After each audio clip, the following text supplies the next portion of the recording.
नमस्कार, स्वागत है आपका हमारे YouTube channel survive science tech पर। आज हम भारत और नेपाल के बीच जो एक पेचीदा सीमा मुद्दा है उस पर थोड़ी गहराई से बात करेंगे।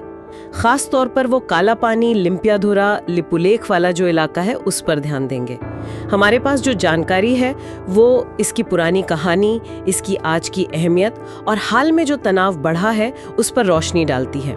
तो चलिए समझते हैं इसे। तो ये मामला कहाँ से शुरू होता है? लगता है इसकी जड़ें काफी पुरानी है। जी बिल्कुल, ये बात जाती है सीधी 1815 की सुगौली संधि तक। अच्छा, सुगौली संधि। हाँ, और उसी संधि में काली नदी को सीमा माना गया था। तो फिर विवाद कहाँ है?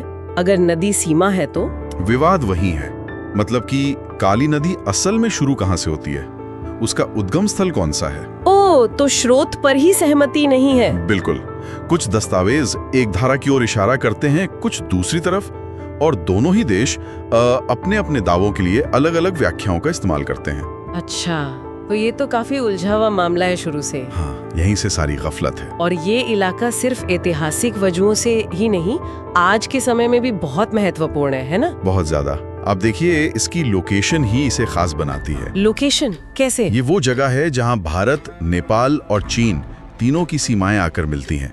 एक ट्राई जंक्शन है। हाँ, ट्राई जंक्शन। ये तो रणनीतिक तौर पर बहुत अहम हुआ फिर। बिल्कुल, चीन पर नजर रखने के लिहाज से, व्यापार के लिए, और साथ ही वो लिपुलेख दर्रा। हाँ, लिपुलेख दर्रा। वो पारंपरिक रूप से कैलाश मानसरोवर यात्रा का भी रास्ता रहा है। हाँ। तो उसका एक धार्मिक और सांस्कृतिक महत्व भी है। अच्छा, हाँ, तो मतलब रणनीतिक भी और सांस्कृतिक रूप से भी अहमियत है जी। और शायद इसीलिए हाल के सालों में यहाँ तनाव इतना बढ़ गया है। वो सड़क वाली बात हुई थी, फिर नेपाल ने नक्शा जारी किया। हाँ बिल्कुल, जब भारत ने वहाँ सड़क का विस्तार किया अपने इलाके के अंदर मानते हुए, हाँ, तो नेपाल ने उस पर कड़ी आपत्ति जताई। उनका कहना था कि ये उनके क्षेत्र में है। और फिर उसी के जवाब में 2020 में नेपाल ने अपना एक नया राजनीतिक नक्शा जारी कर दिया, जिसमें उन्होंने काला पानी, लिम्पियाधुरा और लिपुलेख को अपने हिस्से में दिखाया। जी हाँ, और उस कदम ने दोनों देशों के बीच जो रिश्ते थे उनमें काफी कड़वाहट ला दी। हाँ, ये तो बड़ी खबर बनी थी उस समय। और कुछ जगहों पर ये भी सुनने में आता है कि इसमें कहीं ना कहीं चीन का भी कोई हाथ हो सकता है, मतलब उसके प्रभाव की बात होती है। देखिए, कुछ विश्लेषण इस तरफ इशारा जरूर करते हैं।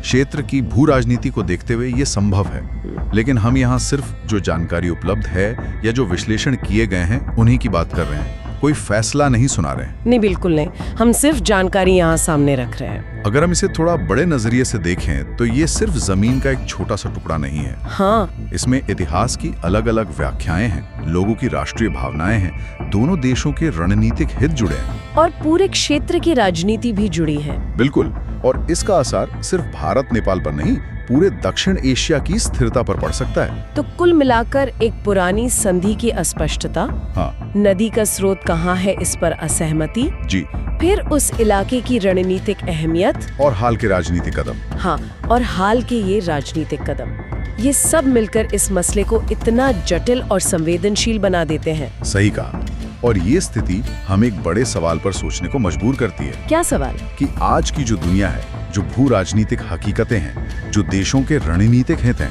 उनके संदर्भ में सदियों पुरानी संधियों या ऐतिहासिक दावों को कैसे देखा जाना चाहिए। ये तो सोचने वाली बात है। कैसे हम इतिहास की व्याख्याओं और आज की जरूरतों में एक ऐसा संतुलन बना सकते हैं कि टकराव ना हो, बल्कि आपसी समझ और समाधान की तरफ बढ़ा जा सके। ये एक गहरा मुद्दा है।